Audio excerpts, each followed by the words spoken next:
afternoon, everyone. I am Samantha Mowat. Don't hit the tripod!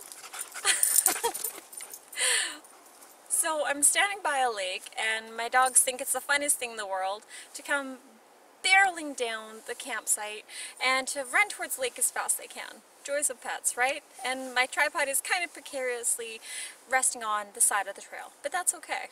So anyway, hi, I'm Samantha Mowat. I'm a clairvoyant psychic and a contactee, and today I'd like to talk to you about some of the encounters that I had when I was younger. In particular, I think I'm going to focus on one encounter. It's probably easier just to do one encounter at a time, so let's do that. Anyway, when I was younger, my parents were in the military, and so we used to move around a lot. We lived in Labrador, British Columbia, Nova Scotia. We really did a fair bit of moving. And around the time I was about 3, 4, 5, 6, late part of 3, going into early part of 5, and early part of 6, not 5, thank you guys. We were living in Nova Scotia, and we were living in this really cute little town called Greenwood, Nova Scotia. Now, with my parents, for a certain portion of the time, my mom would be away on course, and then she'd come home, and then my dad would be away on course, and then he'd come home. And so it was up to the parent that had us the most at that time to really be taking care of us. And anyways, I'm kind of getting off track a little bit, but I remember when I was quite young, having my encounters start around that age. I know I have had visitations from the time I was very young, but it seems like there's something significant around children when they first reach that independent stage around 1 and a half, and then again around 5, and then around preteens, and then in the mid-teens and the early 20s and stuff like that. I'm not sure if there's an energetic change that happens at these times, but I think it does have something to do with the energetic shift between where your vibration is and where it's going into.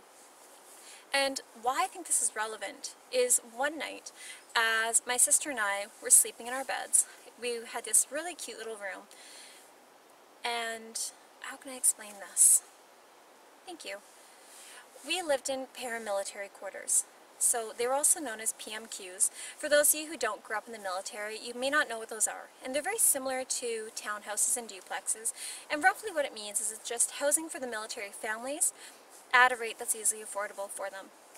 And that's easy to find, because in some locations of the military it's kind of difficult to find a good place to rent. So anyway, while my family was living in these PMQs in Nova Scotia, I woke up in the night one time, and I remember looking outside going, okay, it's kind of dark, but not too dark. I remember feeling like there was something outside my window.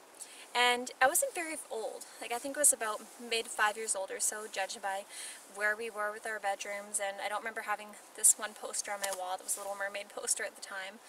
And anyway, I'm getting off track again. I remember opening up my window, and I opened the curtains, so I pushed them aside, and I'm looking outside going, okay, well there's a swing set, and it's not moving, and there's a playground, and no one's really playing out by this little play stuff that we had outside. And I remember looking around, seeing how there wasn't really any activity out there, but it was quite bright. The moon made it so that it was fairly easy to see everything outside. There wasn't any activity as far as humans were concerned. I didn't hear any animals barking. But I remember looking around going, okay, well I don't see anyone, so what's happening? Why am I wide awake? Because I remember thinking that my house was very quiet. Yet we had our nightlight on, so I could easily see that my room was illuminated and see everything within it. And as I'm looking, it was almost like I passed through this window. We had our bedroom was towards the front section of the house, so when you first entered the front door, our bedroom was on the second floor, and it was right above it type thing, but slightly off to the side. And right beside us was the bathroom.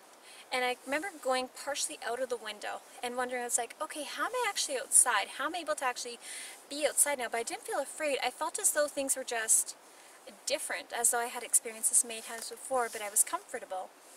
And I remember that as I went outside, I remember looking off to my left, and as I'm looking, there is this being.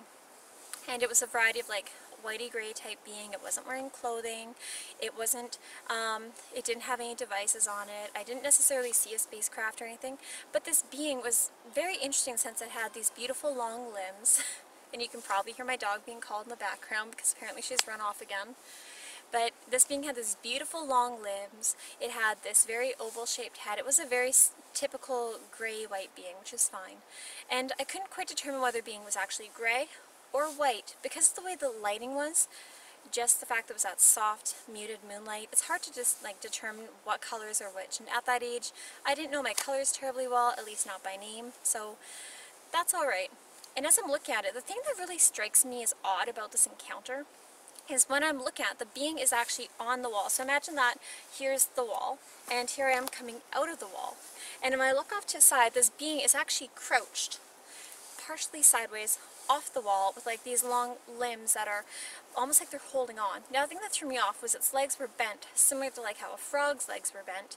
And it was like it was holding on with its fingers and its feet, but it didn't look like it was like grasping like how a cat would or a dog would if it were like climbing a tree. It just looked like it was fairly effortlessly holding itself there. And yet this being was facing me, it was looking at me, so I knew that it was intending to have this connection with me or for me to come forward.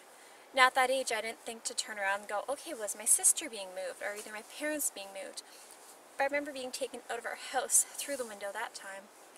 I don't remember much more about this encounter, outside of kind of going towards the being and then things kind of going dark as far as my vision is concerned. So I know that how can I explain? It's not necessarily losing consciousness, but being put in an altered state is probably a better way to put it.